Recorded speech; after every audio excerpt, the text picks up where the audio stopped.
Hello everyone and welcome back to another Goodgame Empire episode. Today we're gonna talk about the Outer Realms event and precisely about the All-In edition. So this edition is connected, it's based on the Heritage Hunter version of the Outer Realms. Yeah, so right now, including this version of the game, we actually have three separate types of Heritage Hunter Outer Realms.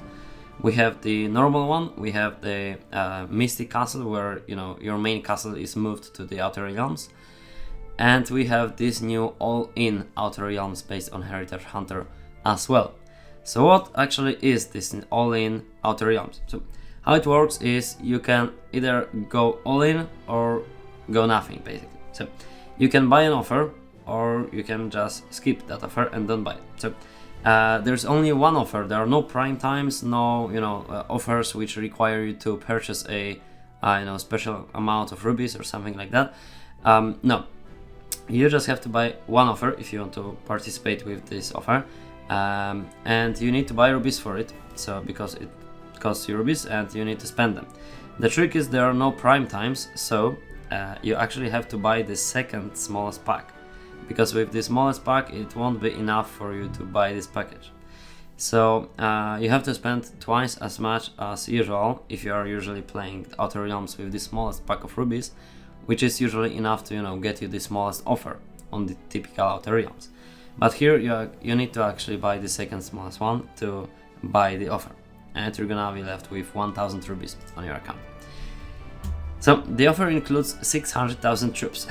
Maybe it's gonna be the easiest to show you in the military overview.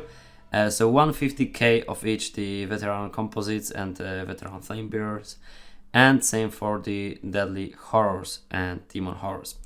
So based on my experience on this event, basically speaking, I wanted to record this video at the beginning of this event because it's a 3-day long event. And I wanted to show you it at the beginning to so you can learn something and use this experience on this event, but I didn't have enough time, unfortunately, so I'm recording this near the end of this event. But anyways, what I've learned here is that if you buy this offer, your castle is basically unconquerable. No one can get past your castle. Why is that? Because you are on a very low level. The offer gives you, except the troops, the offer also gives you experience points and many more things which we're going to talk about in a moment. But the offer gives you about a 32nd, 33rd level, and on this level you can be attacked with maybe 1,500 troops, maybe 2,000. So having 300,000 defenders, I had like 200 casualties in my defense, because you also get you get a commander as well as a castellan, so that kind of negates. But you also get the defensive tools, and you also get a lot of defensive tools, and basically the attacks are very small when you take a look at someone on a similar level, maybe 37. Then you can only put like 50 troops on the side, so it's very easy to defend the attacks basically.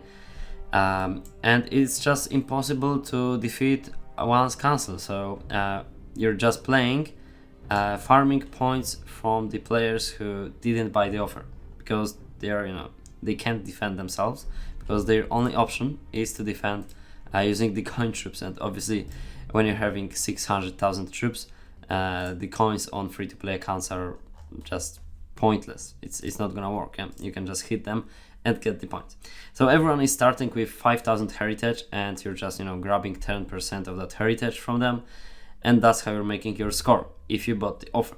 If you didn't buy the offer, it's a different story, because as we can take a look at the daily ranking, actually you get the tokens up to the position 9,000, and on the position 9,000 they have 750 points, and these are very small accounts. Some of them probably joined and never did anything in the game. They just were lucky because they weren't hit too many times, so they kept some of their heritage points, as you can see. So it's also relatively easy to win for free-to-play players, but you need to keep an eye on your points. Maybe try to get some points from empty castles around you if you're playing without the offer. But on the other hand, if you're playing with the offer, you just have to spam attacks at empty castles, because it's not possible to get points from big players. Because as we take a look on big players, maybe daily ranking, as you can see, they have a lot of might points, which means that they have a lot of defenders, and you're not going to pass through because you're gonna run out of your troops, because the attack losses or attack casualties to defense casualties are way different ratios. So for example, you attack with 2000 troops and this guy only loses like 200 or 300 troops. So you're going to run out of attackers way faster than the enemy is going to run out of defenders. So it's basically impossible to breach through any castle, any kind of player who got the offer castle. So it's just running and attacking all the time the small players. And also the point is that you have a 24-hour block, so a 24-hour cooldown after you've attacked, because of the level difference. That's what I was speaking before. Level difference 33 against 11, 14, 12, whatever, 11, 16, you get the point, versus very small levels, way lower levels. And this means that you're going to have cooldowns by like 24 or even like 30 hours, because it's based on the experience level difference between you and the player you're attacking. So that makes it very uncomfortable. You can only attack targets like 2 times in the whole event, maybe 3. So after attacking very close enemies, you need to expand your territory of attacking and attack players far away, so the attacking isn't so efficient anyways. And you only get 1000 fast travel feathers.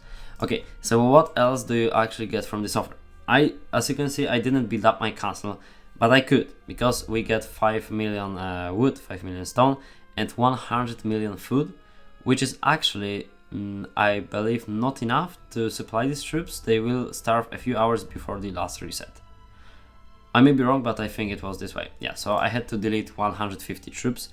I didn't lose this many. I didn't lose 160k due to attacks on me. I maybe lost like, why am I speaking? I'm just gonna show you battle reports, okay? Defense victory. Yeah, losing 360 against 1.6k. He had a commander, I had the Castellan, so yeah. Attack victories. These were attacks on small players, obviously. And yeah, again, defense victory. I lost 64 against 1.4k, so this is just pointless. Some of them were attacking. Maybe this one was probably attacking with a VIP commander, yeah. So they were just, spamming the attacks. And spamming the attacks at the beginning of this event is also a good idea, because you need to lose some troops in order to be able to supply the food for the rest of these troops, so they don't starve before the last reset of the event. So you're going to want to spam the attacks. But anyways, yeah, that's how it looks basically. We also get Toril. You can max out Toril in the general's overview, so you can play around with the general. And this maybe can deal some more damage. What's the oh yeah, I forgot to upgrade. Now it's max actually. Okay, don't really remember which ability is here the most powerful. Yeah, but anyways, yeah, this is going to give you a boost, but it's not going to be that kind of a game changer, and you can't actually beat any of the players with the offer, even if you got the offer yourself. But what's the difference between these outer realms and the other outer realms? So basically, you can't load huge amounts of money here, and you kind of get goodies and items and equipment of offers which cost a lot of money. So you're playing on a higher level. You have more potential, to develop here for a small amount of money. But this development, in my honest opinion, gets you nothing. Gets you to nowhere.